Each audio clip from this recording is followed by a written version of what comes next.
एक छोटे से गांव में रहती थी राधा, एक साधारण लड़की जो खेतों में काम करके अपना गुजारा चलाती। उसके सपने बड़े थे, शहर जाकर पढ़ाई करना, डॉक्टर बनना। लेकिन गरीबी ने उसके पंख काट दिए थे।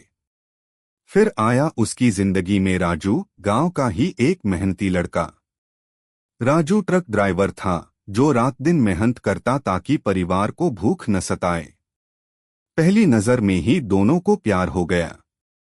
राधा की मुस्कान राजू के थकान को भगा देती और राजू की बातें राधा को हौसला देती। एक दिन राधा बीमार पड़ गई।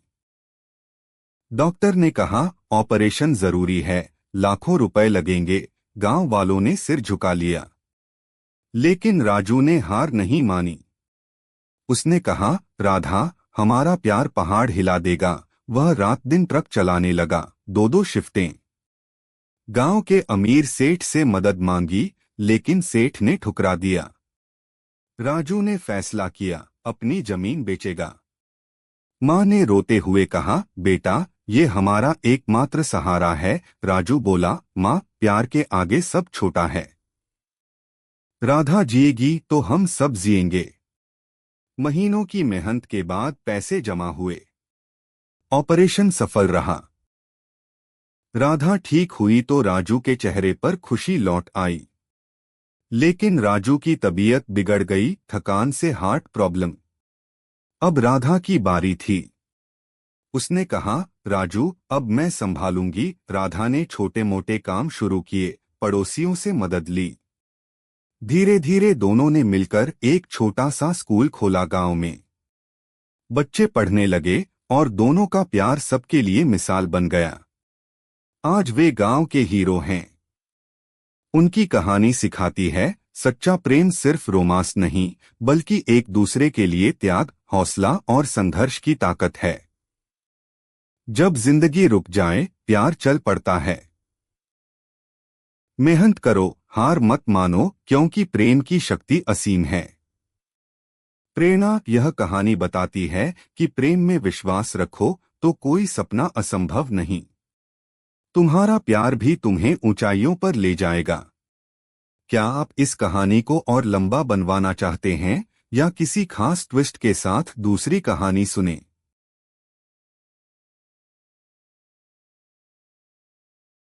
रात रिया को नींद न आई।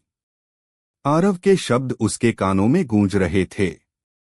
आरव भी सोच रहा था, ये लड़की अलग क्यों लगी। प्रेम की पहली कोमल डोर बंध चुकी थी। अध्याय 2, प्रेम का उदय। शब्द 1456। दिन बीतते गए। आरव रोज रिया से मिलने लगा। कभी स्कूल के बाहर, कभी नदी किनारे। रिया को पढ़ाने लगा, इंग्लिश, मैथ्स, यहाँ तक कि बौद्ध दर्शन। प्रेम क्या है, रिया ने एक दिन पूछा। आरव बोला, प्रेम करुणा है। खुद के लिए नहीं, दूसरे के सुख के लिए। बुद्ध की तरह सबके दुख हरना। रिया ने कहा, तो तुम मेरा दुख हरोगे? आरव ने हाथ थामा, हाँ, आई लव यू रिया। प्रेम का इजहार हो गया। गांव वाले देखने लगे। रिया के पिता बीमार थे, दवा के पैसे न थे। आरव ने अपनी जमा पूंजी से इलाज कराया। रिया भावुक हो गई। दोनों ने शादी का सपना देखना शुरू किया। लेकिन मुसीबतें आईं। आरव का चाचा आया, ये गांव की लड़की, शहर वाली बहू लाओ, कारोबार संवर जाएगा। आरव ने साफ कहा, प्रेम में जाति धर्म नहीं देखा। रिया मेरी जिंदगी है। एक रात तूफान आया। नदी उफान पर। रिया के पिता की हालत बिगड़ी। आरव ने अपनी जीप से उन्हें अस्पताल पहुंचाया। रास्ते में जीप खराब हो गई। दोनों पैदल चले। बारिश में भीगते हुए आरव ने कहा, ये संघर्ष हमें मजबूत बनाएगा। अस्पताल पहुंचे, पिता बच गए। रिया ने कहा, तुम मेरे हीरो हो। प्रेम गहरा हो गया। लेकिन शहर से आरव का दोस्त आया, प्रोजेक्ट का ऑफर। दिल्ली चल, करोड़ों कमाएंगे। आरव दुविधा में। रिया बोली, जाओ, सपने पूरे करो। मैं इंतजार करूंगी, आरव गया, लेकिन दिल रिया के पास छोड़ आया। अध्याय 3 अलगाव की परीक्षा। शब्द 1789। दिल्ली की चकाचौंध में आरव डूब गया। ऑफिस मीटिंग्स, पार्टी, लेकिन रातें उदास। रिया को फोन करता, मिस यू रिया गांव में अकेली।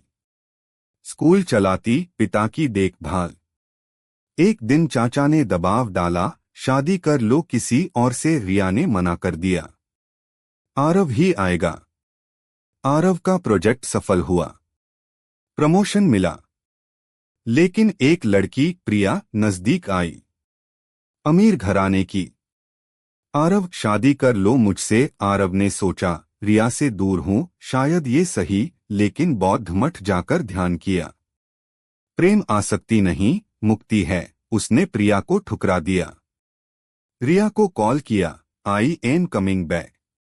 गांव लौटा तो रिया बीमार। गांव में महामारी फैली। डॉक्टरों ने कहा, शहर का अस्पताल है। हिमालय की तलहटी में बसा एक छोटा सा गांव था, केदारपुर। यहाँ की हवा में सूरज की पहली किरणें चाय की चुस्कियों के साथ मिलती। सुबह के धुंधले पहाड़ों के बीच एक युवा लड़की रिया खड़ी थी। उसके हाथों में पानी का घड़ा, आंखों में सपनों का सैलाब। रिया 22 साल की थी, गांव की स्कूल टीचर। उसके पिता एक गरीब किसान थे जो बीमारी से जूझ रहे थे। मां सालों पहले चल बसी थी। रिया का जीवन किताबों और बच्चों की हंसी के बीच बीतता था। वह सोचती, काश मैं डॉक्टर बन पाती, गांव के बच्चों को अच्छी पढ़ाई दे पाती। उसी गांव में आया था आरव, 25 साल का, दिल्ली से लौटा इंजीनियर। उसके पिता की मौत के बाद परिवार का कारोबार संभालने आया था। आरव का दिल शहर की भागदौड़ से थक चुका था।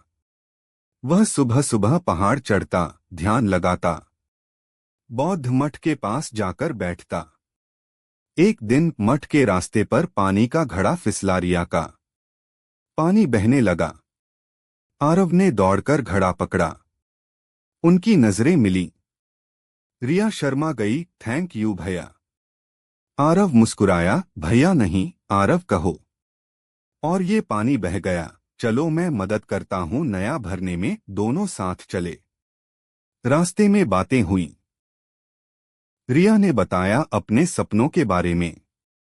आरव बोला, सपने देखना तो आसान है, पूरा करना कठिन। लेकिन बुद्ध कहते हैं, मध्यम मार्ग अपनाओ। न ज्यादा आसक्ति, न त्याग। रिया की आंखें चमक उठीं। पहली मुलाकात में ही एक अजीब सी जुड़ाव महसूस हुआ। शाम को आरव ने कहा, कल फिर मिलें। रिया ने सिर हिलाया। उस रात रिया को नींद न आई। आरव के शब्द उसके कानों में गूंज रहे थे। आरव भी सोच रहा था, ये लड़की अलग क्यों लगी। प्रेम की पहली कोमल डोर बंध चुकी थी। अध्याय 2 प्रेम का उदय। शब्द 1456। दिन बीतते गए। आरव रोज रिया से मिलने लगा, कभी स्कूल के बाहर, कभी नदी किनारे। रिया को पढ़ाने लगा, इंग्लिश, मैथ्स, यहाँ तक कि बौद्ध दर्शन। प्रेम क्या है, रिया ने एक दिन पूछा। आरव बोला, प्रेम करुणा है। खुद के लिए नहीं, दूसरे के सुख के लिए। बुद्ध की तरह सबके दुख हरना। रिया ने कहा, तो तुम मेरा दुख हरोगे। आरव ने हाथ थामा, हाँ, आई लव यू रिया। प्रेम का इजहार हो गया। गांव वाले देखने लगे। रिया के पिता बीमार थे, दवा के पैसे न थे। आरव ने अपनी जमा पूंजी से इलाज कराया। रिया भावुक हो गई। दोनों ने शादी का सपना देखना शुरू किया। लेकिन मुसीबतें आईं। आरव